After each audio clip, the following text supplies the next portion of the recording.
Bismillah walhamdulillah wassalatu wassalamu ala sayyidina Muhammad ibn Abdillah wa ala alihi wa ashabihi wa man tabi'ahum bi ihsanin ila yaumil qiyamah. Asyhadu an la ilaha illallah wahdahu la syarika lah wa asyhadu anna sayyidana Muhammadan abduhu wa rasuluhu la nabiyya ba'dah la haula wa la quwwata illa billah amma Rabbi shrah li sadri wa yassir li amri wahlul 'uqdatam min lisani yafqahu qawli iftah lana futuhal alam. Faqad qala Allah Ta'ala fi kitabihil karim wa huwa asdaqul qailin. A'udzu billahi minasy syaithanir rajim. Bismillahirrahmanirrahim. Yarfa'illahu alladhina amanu minkum walladhina utul 'ilma darajat. Wa qala Nabi sallallahu alaihi wasallam al-kaisu man dana nafsahu wa 'amila lima ba'dal maut wal ahmaqu man ittaba'a nafsahu hawaha wa tamanna 'ala Allahil amin. Shadaqallahul azim wa sadaqa rasulul nabiyil habibul karim wa nahnu 'ala dzalika minasy syahidin wa syahidin walhamdulillahi rabbil alamin. Hadratul mukarramun, para alimul ulama, para ustaz, para hujaj, para sesepuh dan sepuh tokoh masyarakat di lingkungan masyarakat anak-anak yang saya muliakan, yang sama-sama kita hormati Bapak Ketua DKM yang Mushola Amanah, yaitu Bapak Ustaz Kaudi beserta jajaran kepengurusan, yang saya hormati dan yang saya muliakan para bapak, para jemaah Mushola Al-Ihsan yang insyaallah al-amanah, yang insyaallah dimuliakan Allah Subhanahu wa taala. Puja dan puji syukur marilah kita senantiasa panjatkan kehadirat Allah Subhanahu wa taala. Alhamdulillah atas limpahan taufik hidayah yang Allah berikan kepada kita pada kesempatan malam hari ini. Kita semua dapat hadir di majelis taklim Mushola Amanah. Mudah-mudahan anak-anak kita dari rumah menuju majelis yang mulia ini senantiasa mendapatkan ridho, barokah dan maghfirah dari Allah Subhanahu wa taala. Amin. Shalawat serta salam semoga Allah limpah curahkan ke halimbaan junjungan alam, yakni Nabiyyana wa Habibana Sayyidina Muhammad sallallahu alaihi wasallam, kepada para keluarganya, para sahabatnya, dan mudah-mudahan melimpah pula kepada kita semua umat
Syaulillahi lahumul Fatihah.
Nah, mana yang 4 perkara yang dipandang bagus? Yang pertama adalah arba'atun hasanatun walakinna arba'atu minha ahsan. Yang pertama al-haya'u minal rijal hasanun walakinnahu minal mar'ati ahsan.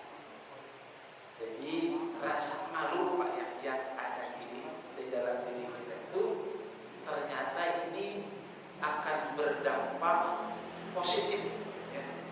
Akan berdampak baik tatkala rasa malu itu ya kita gunakan dalam hal yang baik ya. Malu dalam apa? Malu ketika kita ini melakukan kemaksiatan kepada Allah Subhanahu wa ta'ala. Sehingga dengan rasa malu tadi kita ini tercegah dari melakukan kemaksiatan kepada Allah. Jadi laki-laki yang pemalu bukan malu malu sholat berjamaah nggak datang, jangan begitu Pak.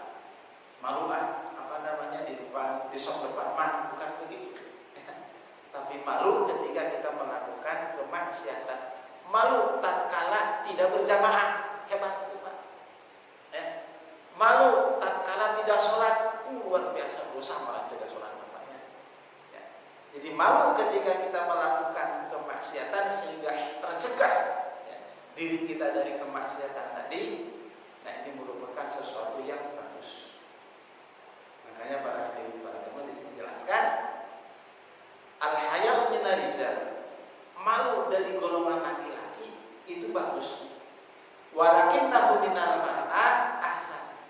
Tetapi kalau malu tersebut datangnya dari seorang perempuan, malu kalau keluar rumah tidak menutup aurat, tuh Pak ya. Malu kalau keluar rumah tidak pakai jilbab, malu kalau keluar rumah misalkan pakai pakaian yang merecet misalkan, ketat, ya sampai anunya kelihatan misalkan, malu. Nah, itu lebih baik Pak dibandingkan dengan laki-laki yang punya rasa malu tadi. Itu Masya Allah luar biasa ya. Jadi laki-laki punya rasa malu apabila melakukan kemaksiatan, hebat, baik, bagus. Tapi dibandingkan dengan perempuan yang malu ketika ia melakukan maksiat ya, ketika ia tidak taat kepada Allah, tidak patuh terhadap suaminya, ternyata malunya perempuan ya terhadap hal melakukan kemaksiatan tadi itu lebih baik Pak dibandingkan laki-laki yang malu. Jadi rasa malu itu ternyata ada dampak positifnya, dampak bagusnya ya. Tatkala ya, ditempatkan pada sesuai dengan tempatnya. Itu yang pertama. Jadi laki-laki yang malu itu baik ya, bagus. Tetapi perempuan yang punya rasa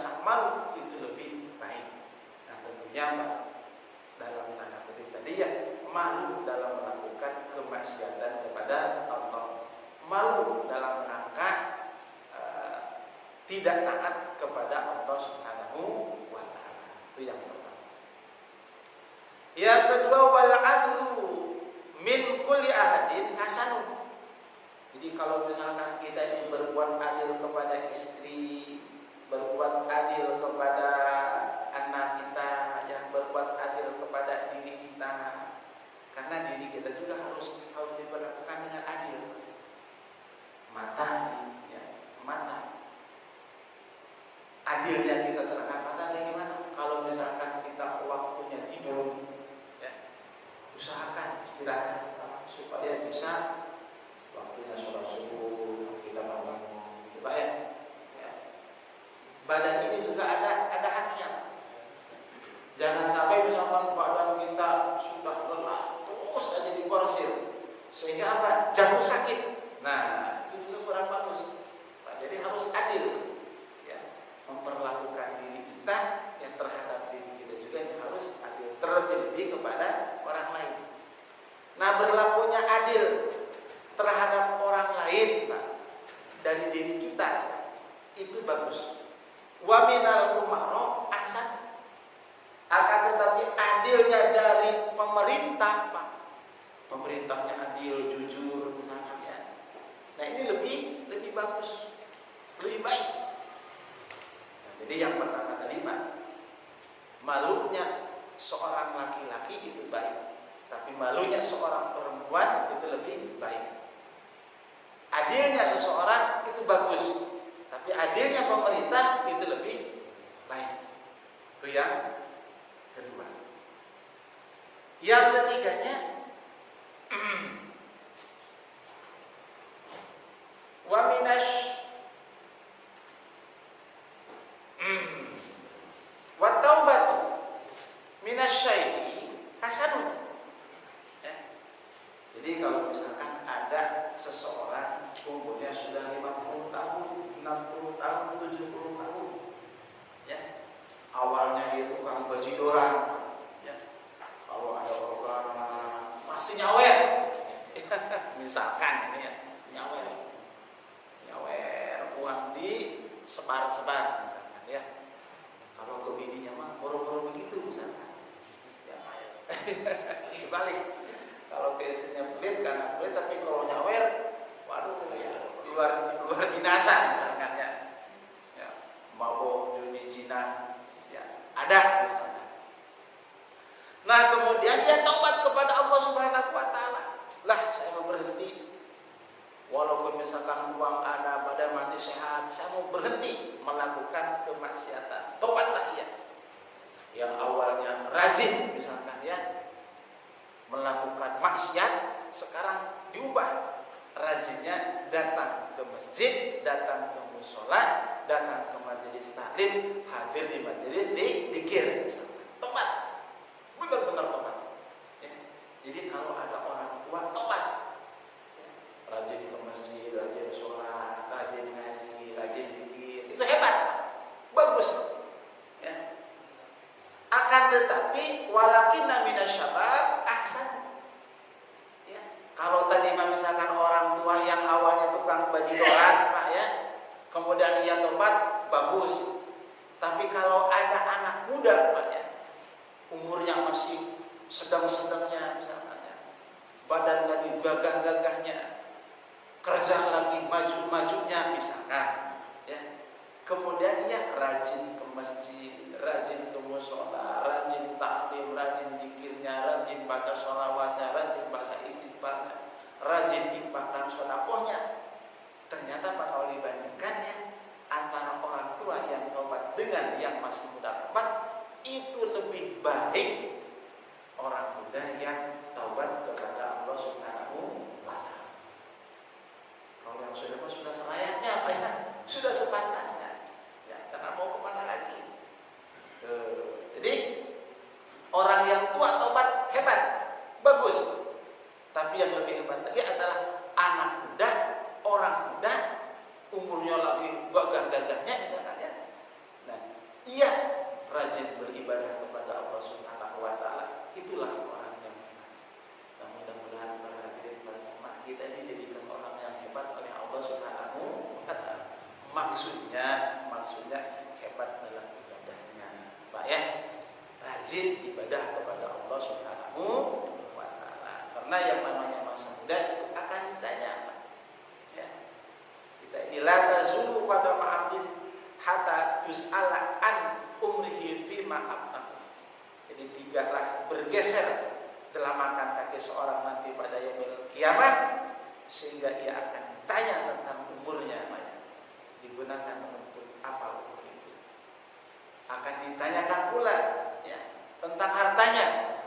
Kalau harta dua kan, didapat dari mana harta ini dan digunakan kemana harta itu. Nah yang ketiganya akan ditanya tentang ilmunya, ya, digunakan untuk apa ilmu itu. Nah yang keempatnya akan ditanyakan tentang masa mudanya. Masa mudamu diberikan oleh Allah Subhanahu wa taala digunakan untuk apa saja? Nah, kalau digunakannya untuk beribadah kepada Allah, melakukan amal-amal taat kepada Allah, melakukan ibadah kepada Allah Subhanahu wa taala, maka selamatlah ia. Para hadirin para jemaah, jadi marilah kita gunakan masa muda yang Allah berikan kepada kita untuk beribadah kepada Allah Subhanahu wa taala. Nah, yang terakhir adalah waljud minal aghniya hasanun. Nah, ada orang kaya dermawan, ya bagus, ya hebat. Ada orang kaya diberikan rezeki oleh Allah Subhanahu wa taala, kemudian ia mendermakannya. Karena kita harus tahu, Pak, yang namanya harta itu merupakan pemberian dari Allah Subhanahu wa taala. Ya, kita hanya mendermakan doang, Pak. Yang memberikannya adalah Allah Subhanahu wa taala. Ketika lahir pun kita ini tidak membawa apa-apa. Telanjang bulat. Enggak ada baju betul lahir. Iya, begitu lahir telanjang bulat. Tidak bawa apa-apa. Nah, kemudian setelah kita ini tumbuh kembang, diberikan rezeki oleh Allah Subhanahu wa taala lewat kedua orang tua kita, tumbuh dewasa. Nah, setelah kita dewasa mandiri, diberikan amanah oleh Allah Subhanahu wa taala berupa rumah, kendaraan, kekayaan. Kemudian kita dermakan. Ya, itu bagus, Pak. Walakinna minal fuqara ahsan. Tetapi orang yang fakir dermawan, Pak, ya, orang miskin dermawan, ternyata itu dibandingkan dengan orang kaya dermawan itu lebih hebat, lebih bagus orang yang fakir dermawan. Mengapa? Kalau buat orang kaya apa artinya lah, misalkan uang 100 ribu, misalkan triliun ya, ada yang 100 ribu, ada yang 50 ribu. Ada orang, katakan orang fakir, orang miskin, sedekahnya ini ngisi tromolnya itu 100 ribu misalkan. Ada juga orang kaya 100 ribu. Ini bobotnya, Pak, beratan mana? Ini kalau ditimbang, Pak, bobotnya pasti beratan ya. Uang 100 ribu yang disedekahkan oleh fakir miskin. Mengapa? Kalau orang kaya pas sekali patung aja 100 ribu gampang. Istilahnya ya. Tapi bagi orang miskin, Pak, 100 ribu sungguh luar biasa. Ia harus peras keringat ya, banting tulang untuk mendapatkan uang 100 ribu tadi. Kemudian diinfakkan. Makanya orang kaya yang dermawan itu bagus, tapi kalau ada orang yang miskin, orang yang fakir dermawan, itu ternyata lebih bagus. Nah, para hadirin para jamaah, mudah-mudahan kita bisa mengambil posisi mana kita. Terserah para hadirin para jamaah ya. Ambillah posisi-posisi yang bagus tadi dan jangan sampai kita ini tertinggal. Baiklah para hadirin para jamaah, mungkin yang dapat saya sampaikan, kurang lebih mohon maaf apabila ada kesalahan. Akhir kalam, billahi wal hidayah wal ridwan wal inayah, wallahu muwaffiq ila thoriq. Assalamualaikum warahmatullahi wabarakatuh.